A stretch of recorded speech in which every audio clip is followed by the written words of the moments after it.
Amados irmãos e amigos, a graça e a paz do nosso Senhor e Salvador Jesus Cristo, nós estamos chegando agradecidos ao nosso Deus por mais um dia que Deus Ele tem nos dado de estudo bíblico, estudo da sua palavra. Eu gostaria de estar saudando a todos os nossos irmãos aí da Igreja Presbiteriana do Universitário, os nossos amados irmãos da Congregação de Manuel Urbano e também a todos os nossos amigos que nos acompanham nas redes sociais, mandando um abraço aí para o nosso irmão Edir, lá de Brasileia, sempre nos acompanhando, né?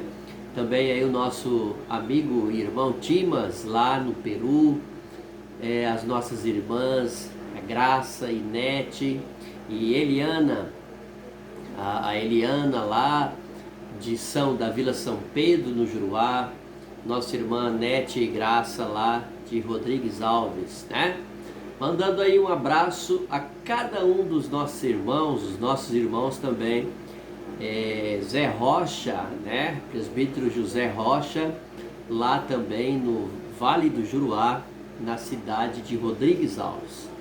E eu quero nesta noite deixar um texto da palavra do nosso Deus, um texto muito importante que fala a respeito da providência de Deus, a providência do nosso Deus, um Deus que cuida de nós, um Deus que está sempre pronto a trabalhar a nosso favor, né? E isso é muito importante.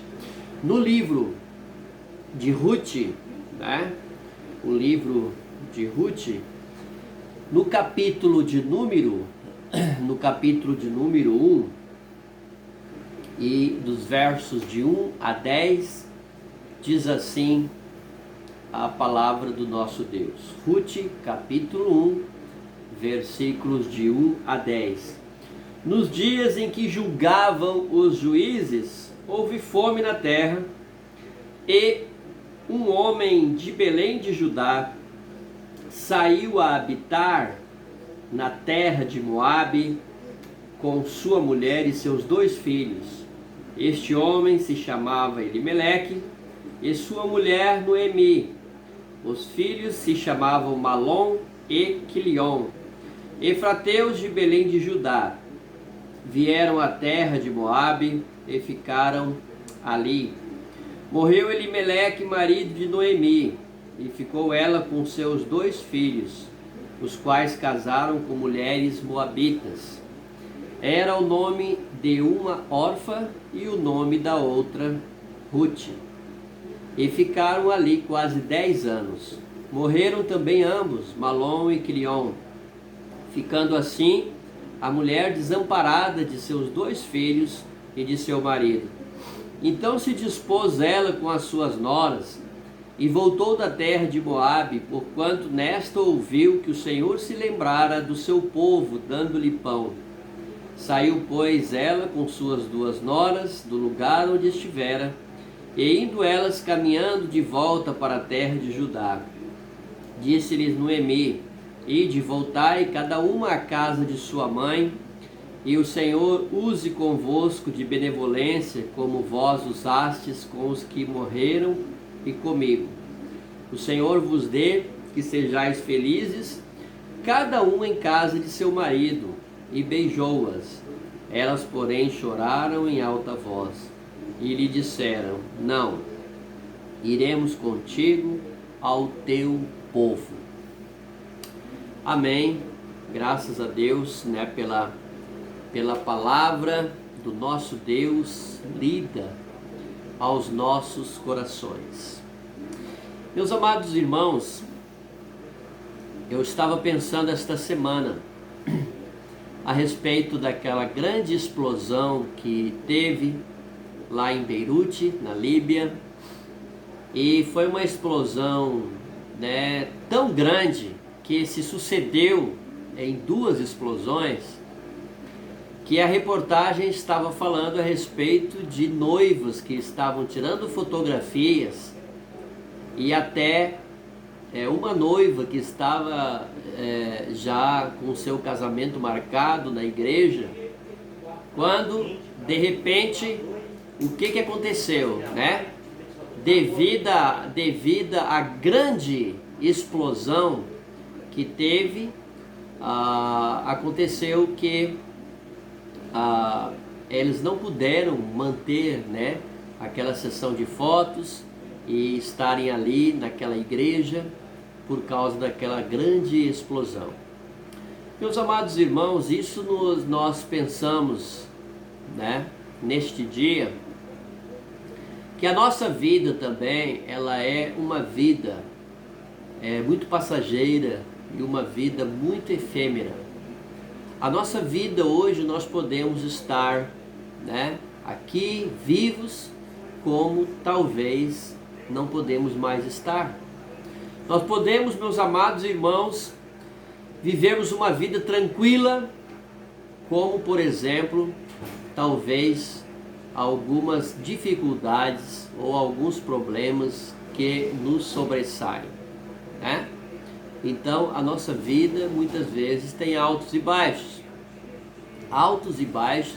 a tal ponto de nós percebermos que precisamos da providência de Deus e nós precisamos da ação de Deus na nossa vida.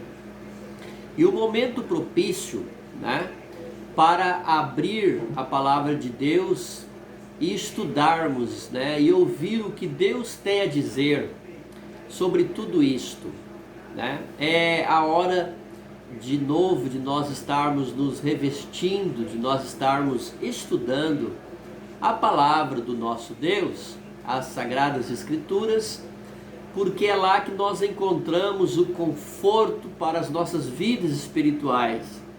E é na palavra de Deus, meus amados irmãos, que nós vamos lembrar-nos dos grandes feitos que Deus ele fez na história.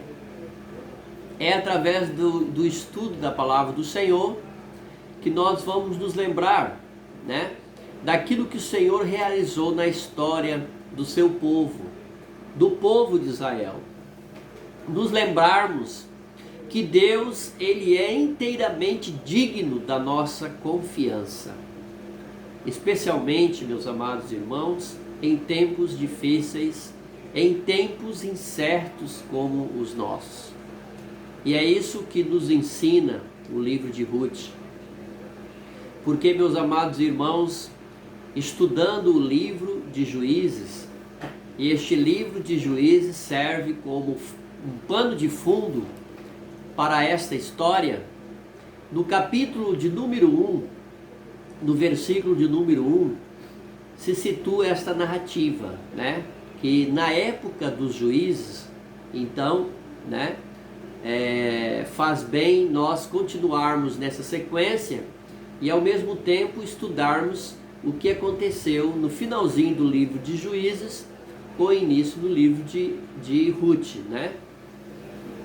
Mas não é só, meus irmãos, por uma questão apenas de geografia e também de história, ou uma questão de conveniência, mas porque essa história, né, a história que nós lemos nas páginas de Ruth, é uma história de esperança em tempos de desesperanças.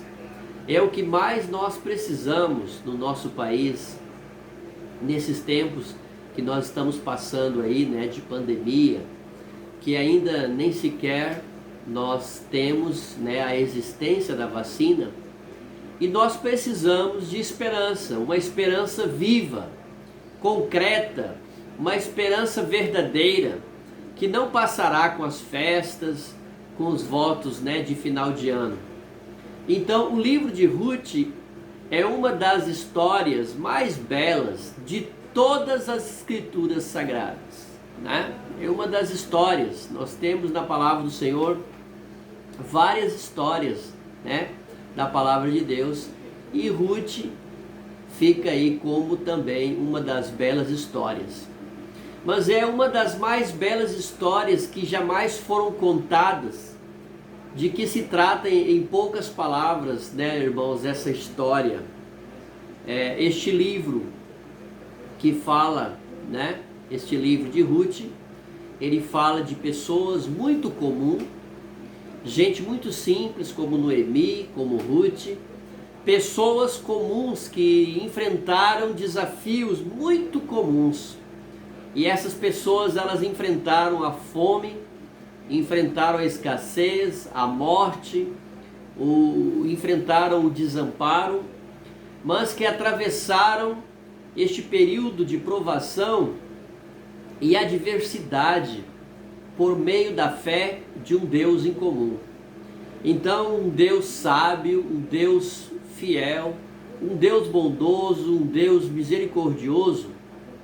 Eis que ficará claro na medida que examinarmos estes versículos de Ruth, que tempo foi esse o qual essa história, né, de Ruth se passou. Em que período essa história de Ruth se passou? Então nós vemos, né, que foi um tempo em que cobriu aí cerca de 3 séculos entre a chegada do povo de Israel em Canaã até o estabelecimento da monarquia, da chegada do primeiro rei, né, Saul, e após Davi e Salomão. Foi, meus amados irmãos, um período de tremenda instabilidade na vida de Israel. Instabilidade espiritual, moral, social, instabilidade em que o tempo de que o povo que foi liberto por Deus e conduzido por Deus à terra prometida, este povo esqueceu-se de Deus, este povo abandonou a Deus, virou as suas costas para Deus, e por isso que colheu toda sorte de fruto, um fruto, meus amados irmãos, muito amargo, né, na sua história. Um povo que trocou Deus, o único Deus vivo e verdadeiro, o único Deus poderoso, o Deus poderoso da história de Israel, e este povo então trocou o nosso Deus todo-poderoso pelos falsos deuses de Canaã, como Baal, como Astarote, como também o padroeiro, por assim dizer, da prosperidade cananeia, né? E vemos como Deus agiu naquele período, levantando juízes, libertadores de pessoas que liderassem Israel, para libertar os povos vizinhos dos povos estrangeiros, o qual Deus então usou para libertar da sua idolatria. Então, meus amados irmãos, em resumo, foi um período que na crise o povo buscava ao Senhor, mas na prosperidade o povo buscava Baal, como nós vemos nos nossos dias hoje, né?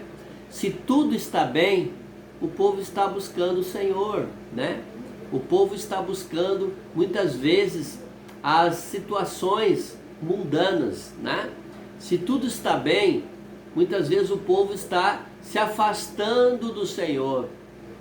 Mas quando vem a crise, quando vem a dificuldade, o povo então procura o Senhor. Na hora do aperto, corriam para Deus. Na hora da facilidade, se esqueciam de Deus. Lhe viraram as costas, um período terrível, dos mais tenebrosos da história do povo de Deus, que fechou com aquele versículo terrível lá no capítulo 21, no verso 25, na página, meus irmãos, anterior ao livro de Ruth, que diz que naqueles dias Deus não havia, né, naqueles dias não havia rei em Israel, e cada um fazia o que achava mais reto, e Deus então não estava no coração do povo, né? Deus não estava no julgamento, nas ações, nas práticas do povo. Então nós chegamos, meus amados irmãos, no livro de Ruth, que se passa aí próximo do fim do período dos juízes, e que representa este livro, né? Eu gosto de pensar neste livro de Ruth como um farol de esperança em meio a uma noite por demais escura e tenebrosa. Quando você menos espera encontrar uma luz de esperança em Israel, ela aparece nesta história tão bela, tão rica, que vamos examinar nesta porção de Ruth. Então o livro tem uma lição muito clara. Ela será contada ao longo das suas páginas, uma lição por demais, meus amados, preciosas. E não importa quão profunda é a miséria do povo de Deus neste mundo, Deus sempre socorre o seu povo. Deus jamais abandona o seu povo. E é assim que o livro terminará, com um belíssimo louvor. Louvado seja o Senhor, que não a deixou sem resgatador. Celebraremos o seu nome em Israel. Deus será louvado e sempre será louvado pelo seu povo, que conhece a sua misericórdia em tempos de dificuldades. Deus tem prazer em mostrar ao seu povo o seu amor e também a sua bondade. Especialmente, meus irmãos, em tempos de adversidades, em tempos de dificuldade. Isso ficará claro desde o primeiro capítulo. No capítulo de número 1, no capítulo número 1 de Ruth, porque a lição inicial deste livro é essa: Deus, ele é digno da nossa inteira confiança, mesmo quando as nossas circunstâncias militam contra a nossa fé nele. Deus, ele é sempre digno da nossa confiança, por mais que as circunstâncias digam o contrário. Como é que isso fica claro, meus amados, no primeiro capítulo de Ruth? A história de Ruth é contada em movimentos. Nós podemos acompanhar as etapas dessa história pelos movimentos de Deus, pelos seus personagens. Então nós vamos encontrar no capítulo de número 1, versículos de 1 a 5, que temos o relato de uma partida dolorosa, a partida da família de Elimeleque e a sua esposa Noemi para a terra de Moabe.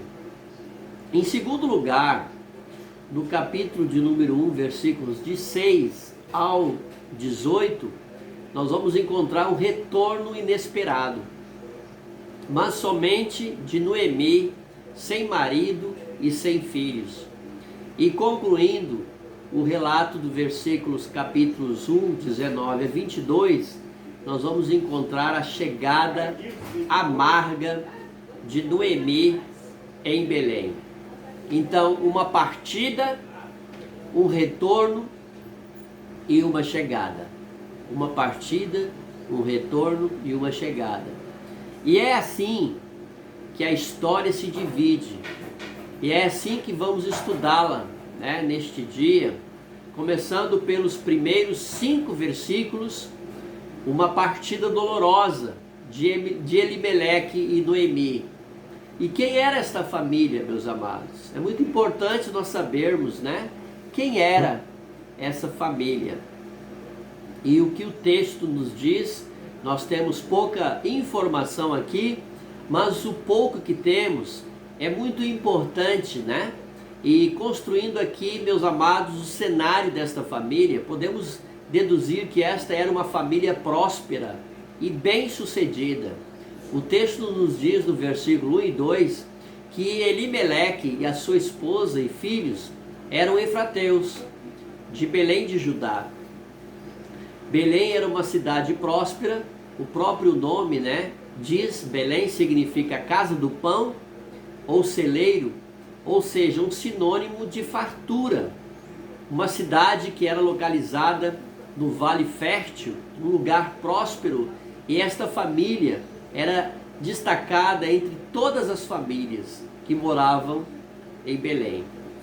Uma família de meios, uma família bem suprida, E mais, uma família relativamente, meus amados, piedosa, como nós podemos ver, né? E como nós podemos saber? Pelo nome do pai da família, né? Elimeleque, que em hebraico significa o meu Deus é rei.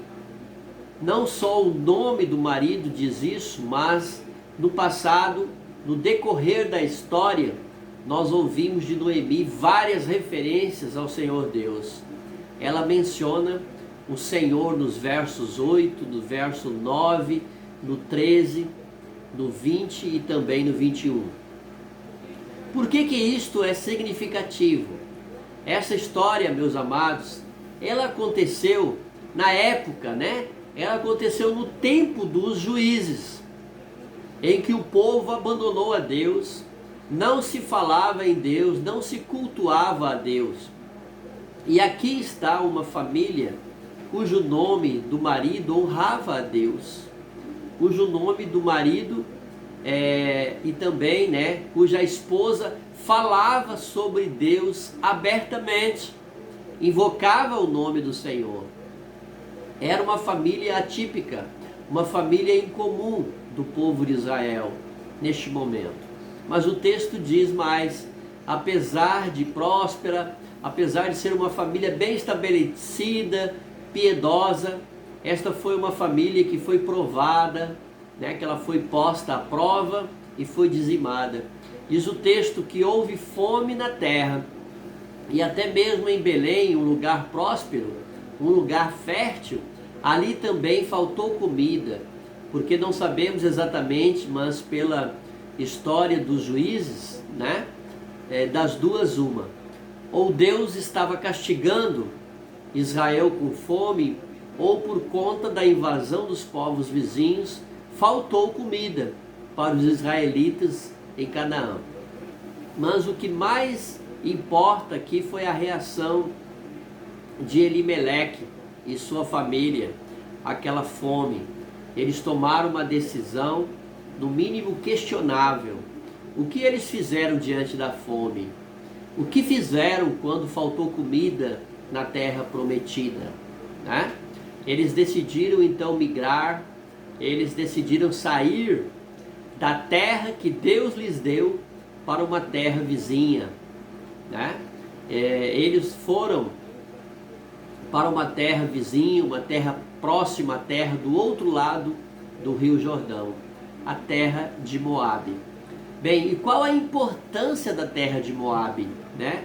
Era uma terra que não cultuava a Deus, não buscava a Deus, era a terra dos moabitas, que adoravam o Deus estranho, o Deus Camus, né? Era o Deus dos moabitas, né? O Deus Camus. Era a terra do profeta Balaão, que é mencionado no livro de Números, um profeta que serviu de tropeço para o povo de Israel, que seduziu os israelitas para servir aos falsos deuses de Moabe. Uma terra tentadora, uma terra perigosa, porque lá os filhos de Elimeleque tomaram para si esposas moabitas, sinal de alerta aí, né? Nós já vimos que o que isso deu no livro de Juízes, quando o povo de Israel começa a se misturar com os povos vizinhos. Com tudo isso, a decisão deste homem foi no mínimo questionável, assumir tamanho risco por conta da fome da terra.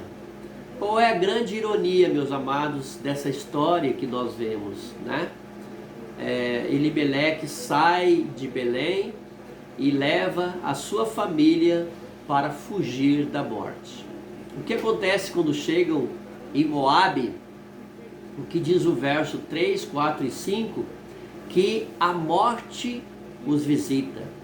Primeiro Elimeleque, depois Malom e Quilion. E depois esta cena da história termina muito triste e trágica. Diz o texto que Noemi ficou sozinha, sem seus 2 filhos e sem o seu marido.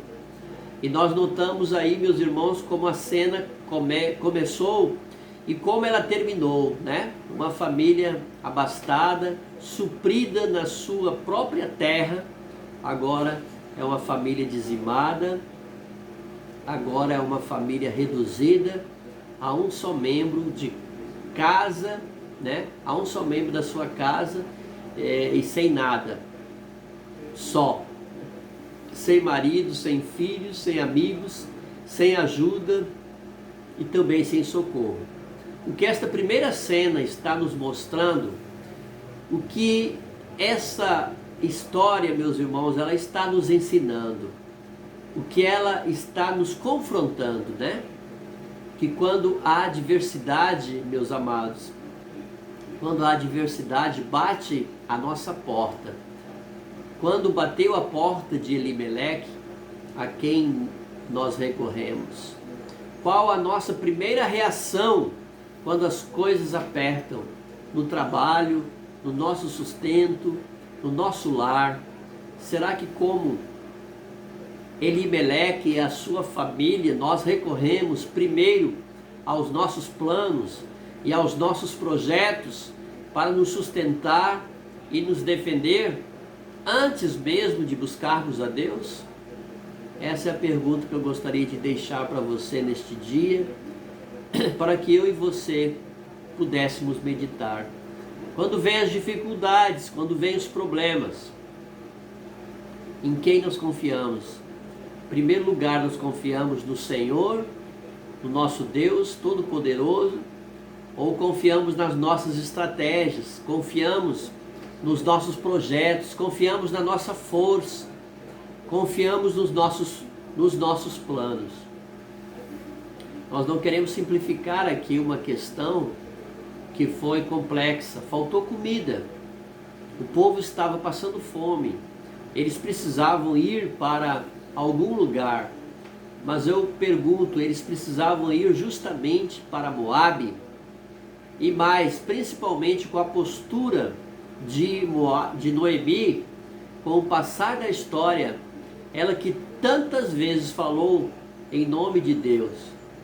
Não há nenhuma menção aqui a Deus, nenhuma só menção da família ter buscado a Deus em nenhum momento, principalmente neste momento de dificuldade. E nós, será que nós faríamos também diferente? Somos tão diferentes assim de Elimeleque e também da sua família? Ou quando as coisas apertam, a primeira coisa que fazemos é começar a fazer as contas, começar a procurar alternativas ao invés de dobrar os joelhos e clamarmos ao Senhor? Quando vierem os tempos de adversidades, se eles já não vieram para você e sua família, nós estamos dispostos a saber que Deus é soberano sobre toda adversidade. Você crê nisso? Você crê que nada foge ao controle do nosso Deus? Eu creio, e nós devemos crer assim também, que nada foge ao controle do nosso Deus. E é interessante ali que Noemi creu também, mas que tenha crido tarde. Ela mesma dirá isso com o passar da história: foi Deus quem fez isso, foi Deus que nos afligiu, foi Deus que nos permitiu passar por essa situação, foi Deus que nos permitiu passar por essa circunstância. E quantas vezes nós também passamos por essa circunstância na nossa vida, irmãos?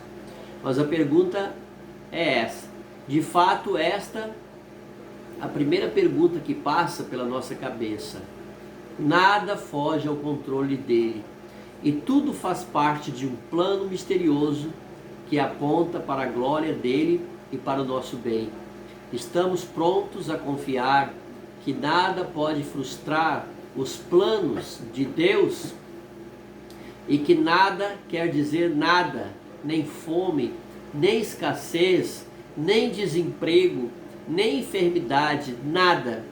Como bem disse Charles Spurgeon, um grande pregador inglês lá no século XIX, ele falou o seguinte: nenhuma bênção é maior na vida cristã do que a saúde, exceto a enfermidade.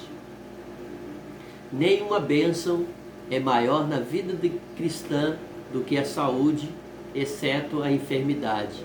Porque é por meio da enfermidade que o Senhor nos prova e nos faz crescer a fé.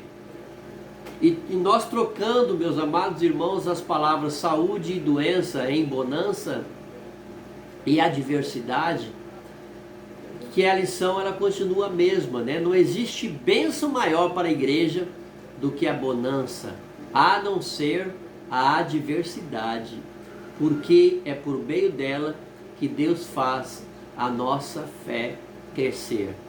Deveria ter sido assim com a família de Noemi e pode e deve ser assim também com as nossas famílias.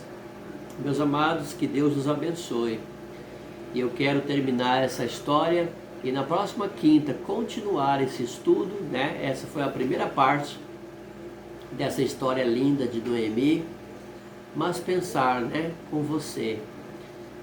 Quando vier as dificuldades, quando vierem os problemas, a quem nós buscamos primeiramente? Ao nosso Deus ou aos nossos projetos, a nossa força, a força do nosso braço? Devemos crer, meus amados irmãos, que o nosso Deus, Ele é um Deus providente, Ele é um Deus que pode todas as coisas. E eu quero orar com você neste dia e convidar você para na próxima quinta-feira nós continuarmos este mesmo estudo de Ruth. Vamos orar. Pediria que você estivesse intercedendo pelo reverendo Luiz Ricardo, que está acamado, que ele está com uma enfermidade, ele fez uma cirurgia e teve complicações essa cirurgia, ele está entubado neste momento. Vamos estar orando para que Deus tenha misericórdia do seu servo. Amado Deus, nós te rogamos, bondoso Deus, pela tua palavra, nós te agradecemos pela tua palavra, nós te agradecemos pelo teu grande amor. Obrigado pela vida de Ruth, obrigado por essa história, porque o Senhor nos ensina a cada momento, Senhor, como devemos agir diante de Ti e diante de todas as dificuldades. Pai, agora te rogamos que o Senhor esteja abençoando a Igreja Presbiteriana do Universitário, a Congregação de Manoel Urbano, cada um dos nossos irmãos e amigos que nos acompanham pelas redes sociais, e te rogamos agora em especial pela vida do reverendo Luiz Ricardo. Ó Deus, abençoe a vida dele, ó Pai.